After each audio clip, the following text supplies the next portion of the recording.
Hello friends, last lecture में हमने capacitor का कैपेसिटेंस निकाला था। ठीक है, आज हम partially field with dielectric capacitor का कैपेसिटेंस निकालेंगे तथा सीरीज एंड पैरेलल कॉम्बिनेशन देखेंगे। कैपेसिटर के डाइलेक्ट्रिक स्ट्रेंथ देखेंगे, डाइलेक्ट्रिक मटेरियल की, एंड ब्रेक डाउन वोल्टेज, और उसके ऊपर कुछ न्यूमेरिकल्स करने वाले हैं आज। ओके, तो लास्ट लेक्चर में हमने देखा था, यदि दो मेटेलिक प्लेट जिनका एरिया ए, इस पर प्लस क्यू चार्ज दे दिया था और इस पर माइनस क्यू चार्ज दे दिया था, उस केस में जो कैपेसिटेंस निकल के आया था, दोनों के प्लेटों के बीच की डिस्टेंस डी थी, तो जो सी निकल के आया था वो था एप्सिलॉन ए अपॉन डी। हमेशा याद रखो, फॉर्मूला ये रहेगा, C equals to epsilon A upon D, जहाँ एप्सिलॉन विद्युतशीलता कह सकते हैं, या आप याद रखो अब इसके आगे से परमिटिविटी। ठीक है, एप्सिलॉन परमिटिविटी कहलाता है। ओके, ए प्लेट का एरिया है, डी दोनों प्लेटों के बीच की डिस्टेंस है, तो एप्सिलॉन को लिख सकते हैं epsilon note into epsilon R into A upon D. Epsilon की जगह epsilon note into epsilon R लिख देते हैं। एयर और वैक्यूम के लिए ये रिलेटिव परमेबिलिटी कहलाती है। रिलेटिव परमेबिलिटी की वैल्यू 1 होती है। एप्सिलॉन नोट निर्वात की विद्युतशीलता अर्थात निर्वात की परमिटिविटी, जिसकी वैल्यू 8.85 इंटू 10⁻12 होती है। तो यहाँ एप्सिलॉन आर की जगह जैसे ही अपन 1 रखेंगे तो वैल्यू आ जाएगी epsilon note into A upon D. ये कैपेसिटेंस की वैल्यू थी जब दोनों प्लेटों के बीच में वैक्यूम या एयर है। ओके, तो ये तो बात थी कैपेसिटेंस की। अपन ने देखा था कि इलेक्ट्रिक फील्ड ई नेट जो था वो कितना निकल के आया था, इसके अंदर कैपेसिटर के अंदर sigma upon 2 sigma upon epsilon naught. E net की वैल्यू निकल के आई थी सिग्मा अपॉन एप्सिलॉन नोट, और जहाँ सिग्मा क्या है, चार्ज डेंसिटी, क्यू अपॉन ए इसकी जगह पुटअप कर सकते हैं सिग्मा की जगह। तो ये तो बात थी जब इसके बीच में एयर थी दोनों प्लेटों के बीच में। अब यदि दोनों प्लेटों के बीच में अपन ने कंप्लीट फिल कर दिया, बीच में जितनी भी जगह उसमें कंप्लीट फिल कर दिया डाइलेक्ट्रिक, जिसका डाइलेक्ट्रिक कांस्टेंट के, बाकी सब सेम है, इसको प्लस क्यू चार्ज दिया, इसको माइनस क्यू, दोनों के बीच की डिस्टेंस डी, और दोनों प्लेटों का जो एरिया है वो ए है, उस केस में सी की वैल्यू क्या होगी, वही same epsilon A upon D, या एप्सिलॉन की जगह में epsilon note into epsilon R A upon D. ये जो रिलेटिव परमिटिविटी है एप्सिलॉन आर, उसकी वैल्यू यहाँ पर के है, अर्थात रिलेटिव परमिटिविटी ही डाई इलेक्ट्रिक कॉन्स्टेंट होती है। डाई इलेक्ट्रिक कॉन्स्टेंट कह दें या फिर रिलेटिव परमिटिविटी कह दें, एक ही बात है। तो सी की वैल्यू निकल के आएगी एप्सिलॉन नोट इंटू के ए अपॉन डी, अर्थात कैपेसिटेंस के टाइम्स इंक्रीज हो गया एप्सिलॉन नोट ए अपॉन डी। यदि बीच में निर्वात था या एयर थी तो उस केस में एप्सिलॉन नोट ए अपॉन डी था। अब इसमें के मैंने बाहर ले लिया, तो अब के टाइम्स ये इंक्रीज हो गया है कैपेसिटेंस। ओके, लेकिन बात करें ई नेट की, इलेक्ट्रिक फील्ड की, तो इलेक्ट्रिक फील्ड हो जाता है sigma upon epsilon note divided by के। ये सिग्मा अपॉन एप्सिलॉन नोट किस केस में था, देखो जब निर्वात है बीच में, डिवाइड बाई के से डिवाइड कर दिया। के क्या है, डाइलेक्ट्रिक कांस्टेंट जो अपन ने इसके बीच में डाला है। ओके, उसका डाइलेक्ट्रिक कांस्टेंट है, तो के की वैल्यू बढ़ेगी तो ई नेट कम होगा, अर्थात इस केस में जब डाइलेक्ट्रिक डाल देते हैं दोनों प्लेटों के बीच में तो इलेक्ट्रिक फील्ड कम हो जाता है। ओके, तो ये पढ़ा था अपन ने लास्ट क्लास के अंदर। अब अपन आज क्या करने वाले हैं, कंप्लीट फिल नहीं करेंगे कैपेसिटर को पार्शियली फिल करेंगे विद डाइलेक्ट्रिक। ठीक है, इसको करने वाले देखें, capacitance with partially filled dielectric, अर्थात एक पूरे के पूरे को डाइलेक्ट्रिक से फिल नहीं किया है, अपने डाइलेक्ट्रिक एक स्लैब ली है और उसको बीच में डाल दिया है। ये अपनी पॉजिटिव प्लेट से इससे x दूरी पर डाल दिया है। ठीक है, इसकी थिकनेस कितनी है स्लैब की, इसकी मोटाई t है। इन दोनों प्लेटों के बीच की डिस्टेंस d है। यहाँ से x दूरी पर अपन ने डाइलेक्ट्रिक प्लेट रखी जिसकी थिकनेस t है, तो ये x हो गया, ये t हो गया, तो ये जो बचा हुआ जगह है, लेंथ है, ये कितनी होगी, d माइनस कितनी जगह अपन ने कवर कर ली, टोटल तो डी है, उसमें से कवर कर ली टी प्लस एक्स, अर्थात इसको लिख सकते हैं डी माइनस अंदर चला जाएगा, D minus T minus x, ये बची हुई जगह आ गई। तो ये x plus T plus D minus T minus x सबको ऐड करेंगे तो वापस कितना जाएगा, डी के बराबर आ जाएगा। इसका डाइलेक्ट्रिक कांस्टेंट मान लेते हैं, इस प्लेट का के है, ये जो अपन ने स्लैब रखी है डाइलेक्ट्रिक की, उसका डाइलेक्ट्रिक कांस्टेंट के है। ओके, तो अब अपन इसका कैपेसिटेंस निकालते हैं। देखो, यदि इसका वोल्टेज इधर 0 वोल्ट है, मान ले इधर है V वोल्ट, V वोल्ट, इधर का 0 इधर का V, अर्थात पूरा V इसके बीच में है। तो मान लो इस पॉइंट से और इस पॉइंट के बीच में वोल्टेज V1 है, इन दोनों पॉइंटों के बीच का वोल्टेज V2 है और इन दोनों पॉइंटों के बीच का वोल्टेज V3 है। तो V इक्वल्स टू क्या हो गया, V1 plus V2 plus V3। ठीक है, ये तो एडिशनल नॉलेज थी। अब अपन पॉइंट टू पॉइंट चलते हैं। फर्स्ट पॉइंट क्या है कैपेसिटेंस निकालने का, चार्ज अलोकेट कर दो, एक प्लेट को प्लस क्यू, दूसरी प्लेट को माइनस क्यू, वो मैंने कर दिया। एक प्लेट को मैंने, ये अपनी मेटलिक प्लेट है, प्लस क्यू दे दिया, दूसरी प्लेट को माइनस क्यू दे दिया। ओके, दोनों के बीच की डिस्टेंस डी कर दी, दोनों का एरिया ए, इन दोनों प्लेटों का एरिया ए है। ठीक है, यहाँ तक हो गया। सेकेंड पॉइंट है कि इलेक्ट्रिक फील्ड निकाल लो कैपेसिटेंस के अंदर। अब यहाँ अलग अलग इलेक्ट्रिक फील्ड होगा, या तो एयर है, तो एयर की वजह से तो क्या निकल के आता है, सिग्मा अपॉन एप्सिलॉन नोट। तो यहाँ का तो हो जाएगा सिग्मा अपॉन एप्सिलॉन नोट। ठीक है, लेकिन इस डाइलेक्ट्रिक के अंदर क्या होगा, इसके अंदर होगा सिग्मा अपॉन के एप्सिलॉन नोट। अभी थोड़ी देर पहले ही डिस्कस किया था। देखो ये रहा, यदि डाइलेक्ट्रिक है तो डाइलेक्ट्रिक की वजह से इलेक्ट्रिक फील्ड निकल के आएगा, इसको देखो आगे देखें, सिग्मा अपॉन के एप्सिलॉन नोट आ गया। तो इसके अंदर आएगा सिग्मा अपॉन के एप्सिलॉन नोट, और ये जो बाकी वापस एयर आ गई तो इसके अंदर होगा again sigma upon epsilon note.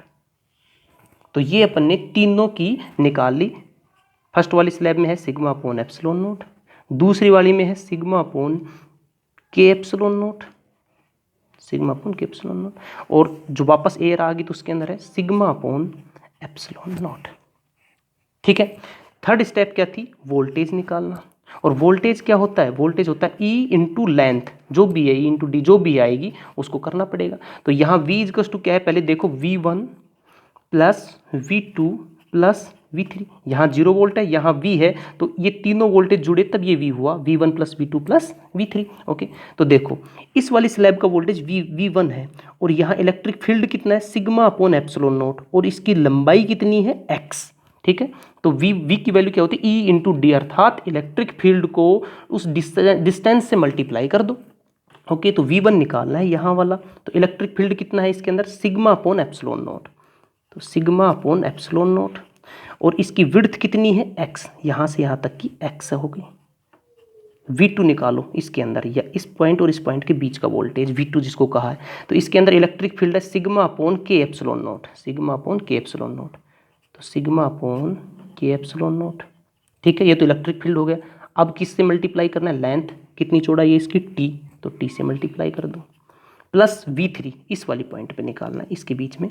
तो इलेक्ट्रिक फील्ड है सिग्मा अपॉन एप्सिलॉन नोट, और इसकी चौड़ाई कितनी है, देखो मैंने सोल्व किया, d minus T minus x, तो d minus T minus x, तो ये निकल के आ गया V। तो थर्ड पॉइंट अपना क्लियर हो गया। ठीक है, अभी इसमें सिग्मा की जगह वैल्यू रखनी है Q अपॉन ए, अपने को पता ही है सिग्मा चार्ज डेंसिटी होती है, तो चार्ज डेंसिटी को रख दो, तो ये हो जाएगा V की value Q upon A epsilon note. Sigma की जगह बस सिर्फ मैं Q रख रहा हूँ, बाकी सब कुछ सेम है, Q अपॉन ए के epsilon note into T plus Q upon A epsilon note into D minus T minus x. तो ये V की वैल्यू अपने पास निकल के आ गई। ओके, अब अपने क्या करेंगे, फोर्थ स्टेप। अपनी फोर्थ स्टेप क्या कहती है, C equals to Q upon V कर दो सिर्फ, तो Q तो यहीं रहेगा, V की वैल्यू यहाँ से उठाओ और इसके नीचे रख दो, बस इतना सा करना है, कैपेसिटेंस निकल के आ जाएगा। देखो C equals to Q upon V, तो V की जगह ये वैल्यू पुटअप कर दो, तो C इक्वल्स टू Q तो रख दिया अपॉन V, तो Q upon A epsilon note into X plus Q upon A के epsilon note into T plus Q upon A epsilon note into D minus T minus X. ठीक है, okay, तो देखो ये Q कॉमन आ जाएगा, तो क्या क्या कॉमन आ रहा है, पहले क्यों कॉमन निकाल लो, तो इसके अंदर कॉमन आ गया, ऊपर तो Q है ही, नीचे कॉमन आ गया Q upon A epsilon not. तो यहाँ क्या बच गया x प्लस यहाँ क्या बच गया T upon K। Q upon A epsilon तो निकाल दो, T अपॉन K बच जाएगा, T अपॉन K बच जाएगा। यहाँ से Q अपॉन A एप्सिलॉन चला गया तो यहाँ बच गया D minus T minus x। तो देखो Q से तो Q कैंसिल हो गया, A एप्सिलॉन नीचे है तो ये ऊपर चला जाएगा। तो C इजकस to epsilon naught A divide by, देखो ये माइनस का x है, ये प्लस का x से कैंसिल हो गया, ये प्लस का d है तो d, माइनस का t तो माइनस का t, प्लस का t अपॉन के तो प्लस का t अपॉन के। ये निकल के आ गया कैपेसिटेंस अपने कैपेसिटर का, जो पार्शियली फील्ड है किससे, डाइलेक्ट्रिक से। और उस डाइलेक्ट्रिक की मोटाई कितनी है, t, डाइलेक्ट्रिक की थिकनेस कितनी है, t। तो ये अपने कैपेसिटेंस की वैल्यू आ गई इन फैराड।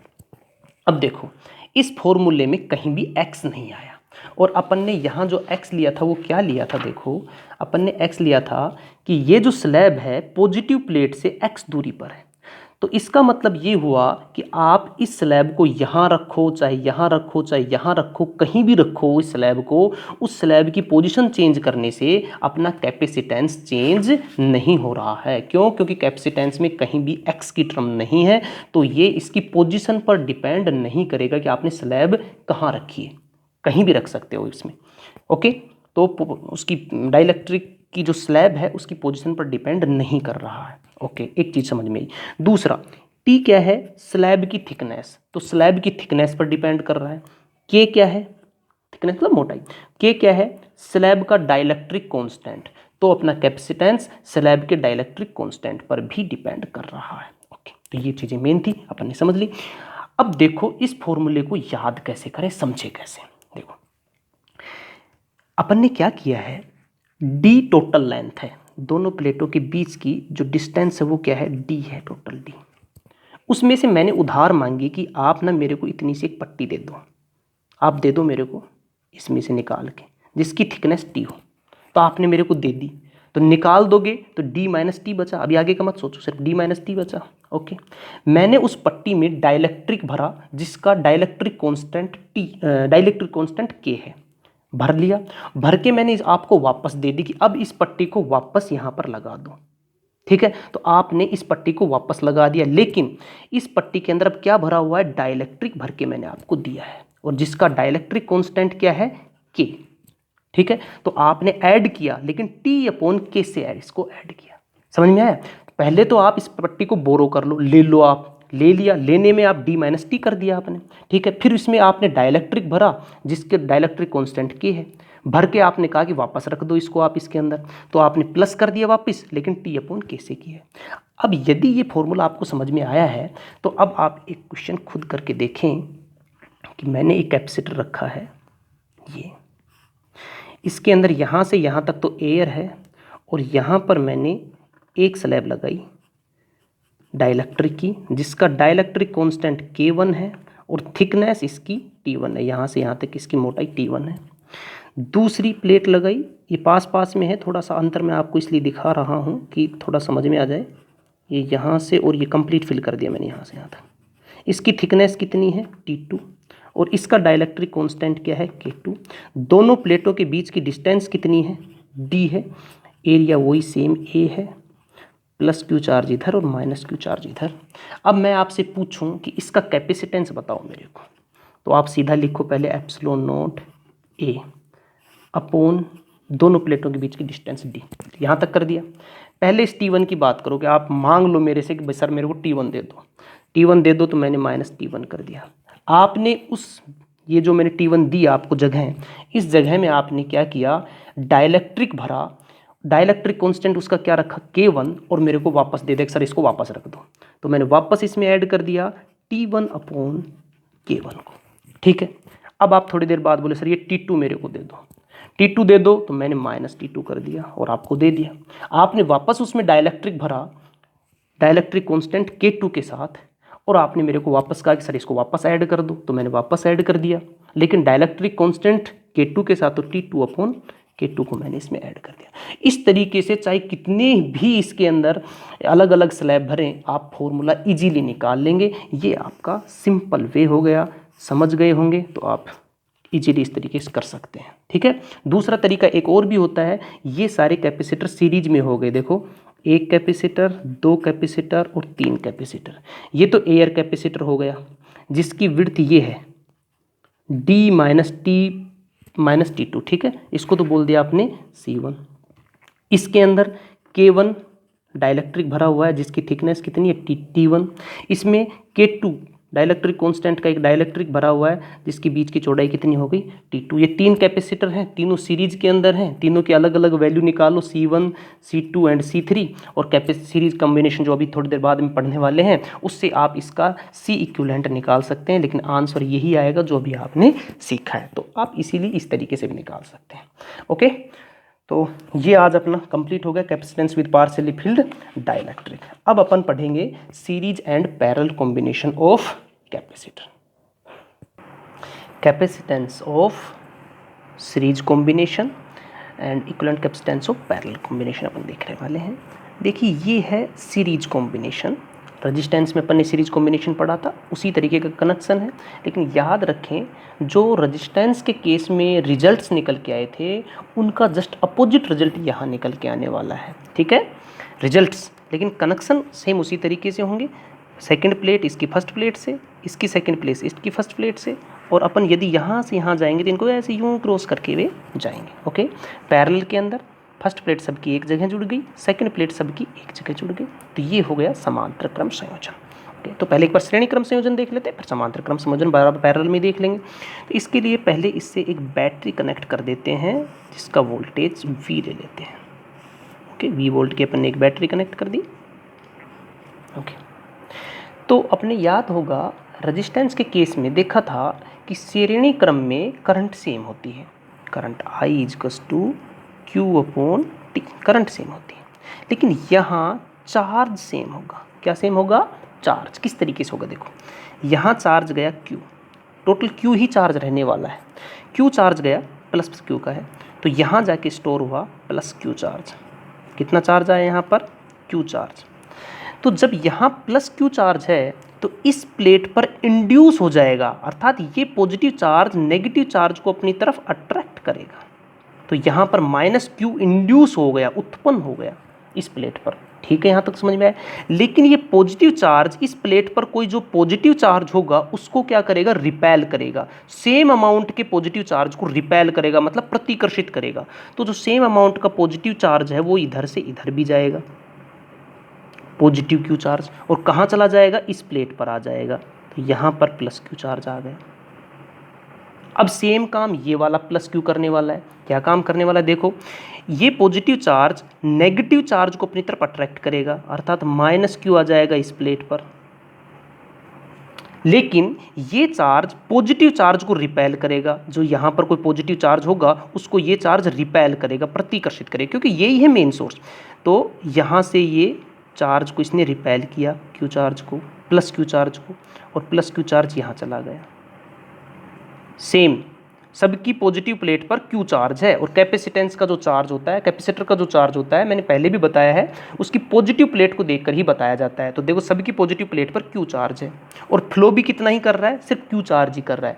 तो यहाँ Q चार्ज हर जगह सेम मिलेगा आपको। तो देखो सेम केस यहाँ होगा, ये भी नेगेटिव चार्ज को अपनी तरफ अट्रैक्ट करेगा, माइनस Q आ गया यहाँ पर, और प्लस Q चार्ज को यहाँ से रिपेल कर देगा। तो देखो प्लस Q चार्ज को रिपेल कर दिया, Q चार्ज गया था वापस घूम के Q चार्ज ही वापस आ गया। जैसा अपने रेजिस्टेंस के केस में देखा था कि करंट आई गई और वापस करंट आई आ गई थी, उसी तरीके से यहाँ अपने को देखना क्या है? चार्ज को देखना है कि चार्ज Q सेम ही रहा। हर कैपेसिटर के ऊपर चार्ज कितना है? Q चार्ज ही है। अब देखो इन दोनों के बीच में चार्ज कितना है? यहाँ माइनस Q, यहाँ प्लस Q, तो कितना हो गया टोटल? देखें तो 0। यहाँ देखो इन दोनों के बीच में यहाँ माइनस Q प्लस Q, यहाँ कितना हो गया? 0, अर्थात वापस Q ही घूम रहा है। यहाँ लास्ट में माइनस Q और इधर देखो प्लस Q, तो वापस कितना हो गया? 0। तो ओवरऑल 0, तो Q घूम रहा है, आप ये देख सकते हैं। और हर कैपेसिटर के ऊपर चार्ज कितना है? Q। क्यों? क्योंकि कैपेसिटर की पॉजिटिव प्लेट को देखकर अपन उसके ऊपर चार्ज बताते हैं। तो फर्स्ट पॉइंट यही हो गया कि श्रेणी क्रम संयोजन में, सीरीज कॉम्बिनेशन में प्रत्येक कैपेसिटर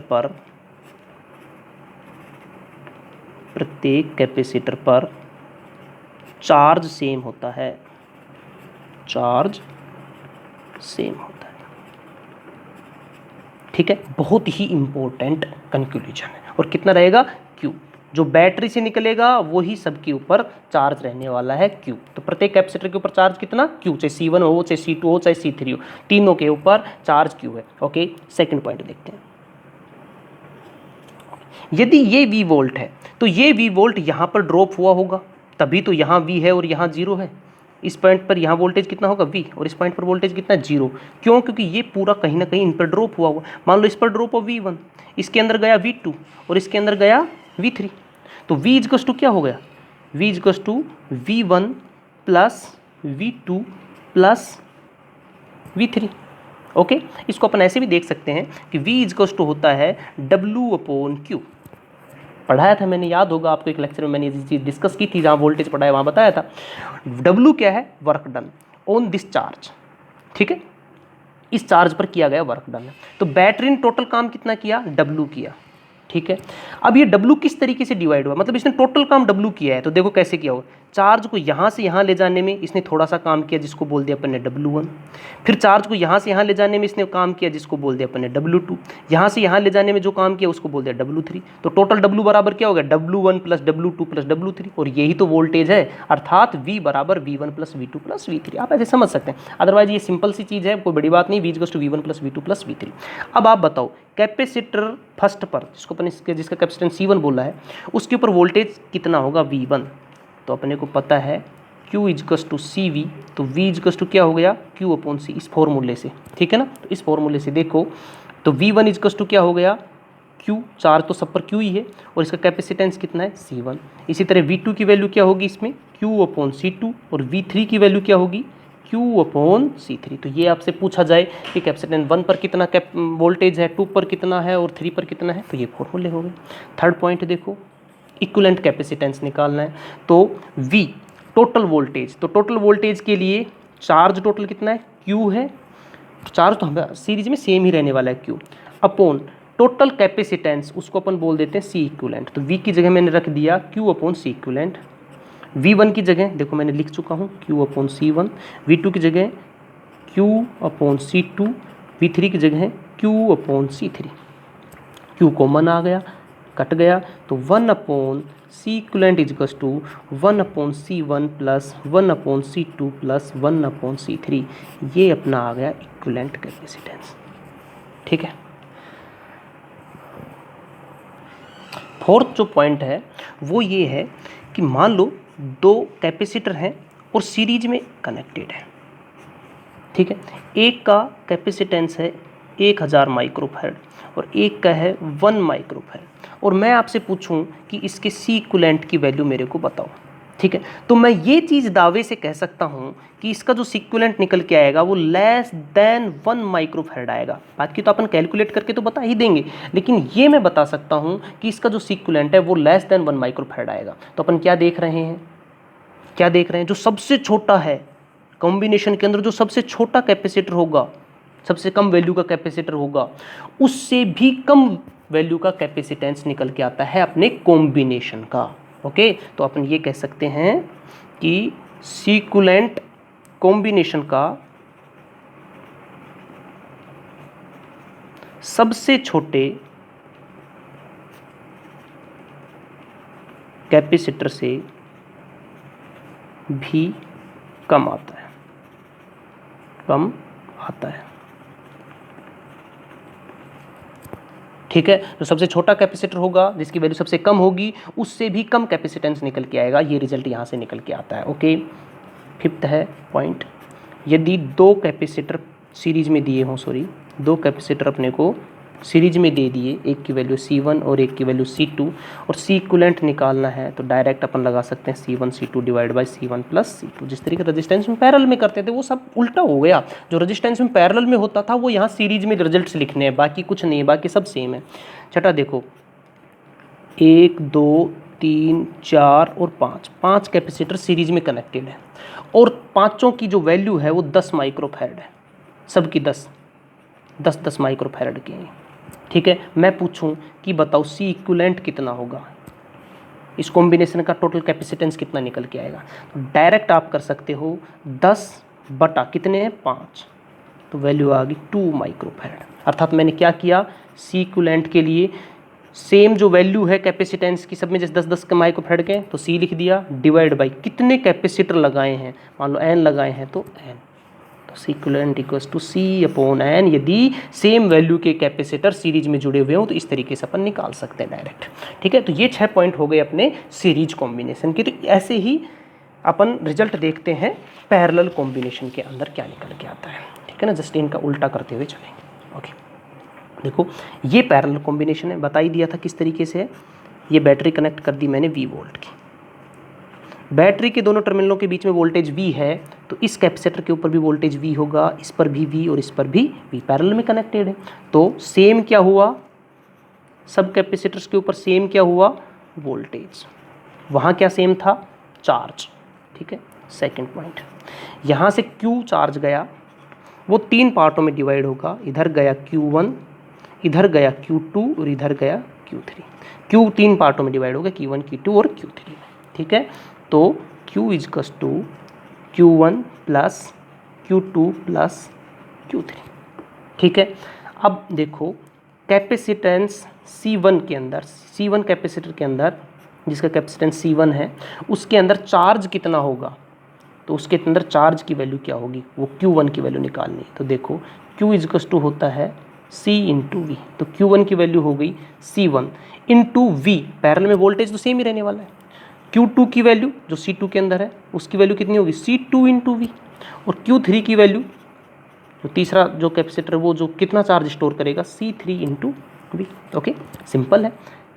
थर्ड पॉइंट जो था इक्विवेलेंट कैपेसिटेंस निकालना, तो उसके लिए देखो Q की जगह रख सकते हैं C इंटू वी, तो C इक्विवेलेंट ले लूँगा मैं इंटू वी, वोल्टेज तो सेम ही है सबके ऊपर भी, इजकस टू Q1, तो Q1 की जगह लिख सकता हूँ C1 इंटू वी, Q2 की जगह C2 इंटू वी, और Q3 की जगह C3 इंटू वी।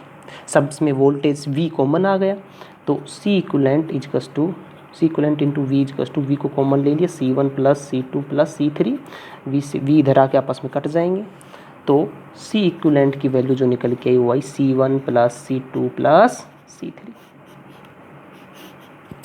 ओके, तो ये था अपना पैरेलल कॉम्बिनेशन। इसका फोर्थ पॉइंट देखते हैं, फोर्थ पॉइंट में क्या होगा। देखिए दो कैपेसिटर हैं, एक 1000 माइक्रोफैराड का, एक 1 माइक्रोफैराड का, दोनों पैरेलल में कनेक्टेड हैं। तो मैं ये चीज़ दावे से कह सकता हूँ कि इसका जो इक्विवेलेंट है वो 1000 माइक्रोफैराड से ज़्यादा निकल के आएगा। इसका तो निकालना भी बहुत आसान होता है, डायरेक्ट जोड़ने ही होते पैरेलल में। इसमें पैरेलल में कैपेसिटेंस डायरेक्ट जुड़ता है, तो 1000 प्लस 1 करेंगे तो 1001 माइक्रोफैराड निकल के आ जाएगा। देखो 1000 माइक्रोफैराड से ज़्यादा निकल के आया ना, तो बस मैं यही बात कह रहा था कि यहाँ पर तो जो इक्विवेलेंट है जो सबसे छोटे से भी कम निकल के आता है, और यहाँ पर जो कैपेसिटेंस है वो सबसे बड़े से भी बड़ा निकल के आता है, अर्थात ज़्यादा निकल के आता है। ओके, और फिफ्थ पॉइंट में तो ऐसा कुछ करने की जरूरत है नहीं। सिक्स्थ पॉइंट देखो, यदि 5 कैपेसिटर हैं, 5 या कितने भी ले लो आप, मैं फॉर एग्जांपल ले रहा हूँ कि 5 कैपेसिटर हैं और पैरेलल में कनेक्टेड हैं, और सबकी वैल्यू कितनी है, 10 माइक्रोफैराड है। 10 आप मान लो, बस अब 10 के हैं सारे, और आपसे पूछा जाए कि टोटल कैपेसिटेंस कितना होगा, C इक्विवेलेंट की वैल्यू कितनी होगी, तो 10 वैल्यू का है, 10 माइक्रोफैराड के कितने हैं, 5 हैं, तो डायरेक्ट कर दिया 50 माइक्रोफैराड। अर्थात मैंने क्या किया है, देखो कैपेसिटेंस लिख दिया C, सबका बराबर बराबर होना चाहिए, और कितने हैं, N है, तो C इंटू N फैराड आ जाएगा। जो वैल्यू होगी माइक्रो में है तो माइक्रोफैराड, फैराड में है तो फैराड आ जाएगा। तो ये था अपना सीरीज एंड पैरेलल कॉम्बिनेशन। देखिए break down voltage of capacitor, break down voltage को अपन BV, ब्रेक डाउन को B से और वोल्टेज को V से भी डिनोट कर देते हैं। तो ब्रेक डाउन वोल्टेज होता क्या है किसी कैपेसिटर का, तो वो वोल्टेज, वो मैक्सिमम वोल्टेज जिस पर कैपेसिटर विदस्टैंड कर सके, अर्थात नॉर्मली वर्क कर सके, ठीक है, उसको कहेंगे ब्रेक डाउन वोल्टेज। इसके बाद मतलब इससे थोड़ा सा भी ज़्यादा यदि अपन ने वोल्टेज बढ़ाया तो कैपेसिटर डैमेज हो सकता है। ओके, तो ये होता है ब्रेक डाउन वोल्टेज। इसको डिटेल में समझने से पहले अपने को थोड़ा सा डाइलेक्ट्रिक स्ट्रेंथ को समझना होगा। तो डाइलेक्ट्रिक स्ट्रेंथ क्या होती है पहले वो समझें। ये एक डाइलेक्ट्रिक का पीस ले लिया मैंने, है ना, ये जो आपको नज़र आ रहा है ये डाइलेक्ट्रिक का एक पीस है। इसके ऊपर एक इलेक्ट्रिक फील्ड प्लेट जो लगाई कैपेसिटर की उसकी वजह से प्लस क्यू से माइनस क्यू की तरफ रहता है, आपको पता ही है, ठीक है। इसके अंदर जो अपना डाइलेक्ट्रिक है बहुत सारे डाइपोल से मिलकर बना होता है, मैंने एक डाइपोल को कंसिडर कर लिया है। ये इधर माइनस चार्ज आ गया और इधर इसका पर प्लस चार्ज है, ठीक है। तो इसके दोनों साइड में एक फोर्स लगता है एफ, दोनों साइड में, और बराबर अमाउंट का लगता है। जैसे 5 न्यूटन का इधर लग रहा है तो 5 न्यूटन का ही इधर लगेगा, ओके। उसकी वैल्यू क्या होती है, Q इंटू ई। क्यू क्या है, चार्ज, और ई क्या है, इलेक्ट्रिक फील्ड, ये लगा जो इलेक्ट्रिक फील्ड है, ओके। अब देखो जैसे एक आप खड़े हो और आपके दोनों हाथों को आपके दो दोस्त हैं बराबर कैपेसिटी के, दोनों पकड़ के खींच रहे हैं, एक इधर खींच रहा है और एक इधर खींच रहा है। आपकी एक लिमिट है, उससे ज़्यादा आप इसको सहन नहीं कर पाएंगे। उसी तरीके से डाइलेक्ट्रिक मटेरियल की भी एक लिमिट है ना, इस डाइपोल की भी एक लिमिट है, जहाँ तक तो ये सहन करेगा, उससे ज़्यादा फोर्स यदि आप लगा दोगे तो ये फूट जाएगा, अर्थात ये लीक कर जाएगा, ठीक है। ये फोर्स कैसे बढ़ेगा, इलेक्ट्रिक फील्ड को बढ़ाने से। इलेक्ट्रिक फील्ड को बढ़ाओगे तो फोर्स बढ़ता जाएगा, इधर साइड में फोर्स बढ़ेगा। तो इलेक्ट्रिक फील्ड की एक ऐसी वैल्यू जिसके ऊपर जाके ये लीक कर जाएगा, ठीक है, वो अपनी क्या कहलाएगी, डाइलेक्ट्रिक स्ट्रेंथ, कि ये कहाँ तक विदस्टैंड करता है और उसके बाद में ये लीक कर जाता है, ये डाइलेक्ट्रिक, अर्थात ये अपनी प्रॉपर्टी को छोड़ देता है, उसे कहते हैं dielectric strength, DS। Electric field की वो वैल्यू जिस तक ये डाइलेक्ट्रिक जो है विदस्टैंड करता है, अपनी प्रॉपर्टीज को मेंटेन रखता है, ठीक है, डाइलेक्ट्रिक स्ट्रेंथ कहलाती है। उसके थोड़ा सा भी ज़्यादा इलेक्ट्रिक फील्ड को अपन ने इंक्रीज किया तो ये अपनी प्रॉपर्टी को छोड़ देगा, अर्थात इसमें से चार्ज इधर से इधर जाने लग जाएगा, ये लीक कर जाएगा या कहीं कि फूट जाएगा, ओके। तो अब देखिए ब्रेक डाउन वोल्टेज क्या हो गया, break down voltage equal to हो गया डाइलेक्ट्रिक स्ट्रेंथ इंटू डी। यहाँ डी क्या है, दोनों प्लेटों के बीच की डिस्टेंस है। डाइलेक्ट्रिक स्ट्रेंथ, इसके अंदर जो अपने डाइलेक्ट्रिक मटेरियल भरा है उसकी स्ट्रेंथ है, तो ये डिसाइड करेगी अपनी कि इस कैपेसिटर की ब्रेक डाउन वोल्टेज कैपेसिटी क्या है। तो दो चीज़ों पर डिपेंड की है, एक तो इसके अंदर भरे हुए डाइलेक्ट्रिक के डाइलेक्ट्रिक स्ट्रेंथ पर और दोनों प्लेटों के बीच की डिस्टेंस पर। थैंक यू फ्रेंड्स, मिलते हैं नेक्स्ट लेक्चर में।